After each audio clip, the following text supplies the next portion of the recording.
times.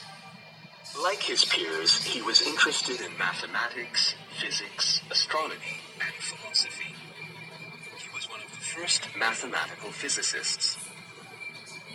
Sir Isaac Newton was an English physicist and philosopher who established the basis for calculus, studied optics and the nature of light, developed a type of telescope which was later named after him, formulated the law of gravity, and paved the way for the field of mechanics.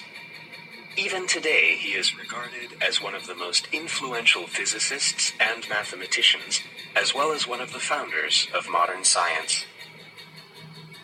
British physicist and chemist Michael Faraday was one of the most outstanding scientists in history. He was also regarded as a great experimentalist.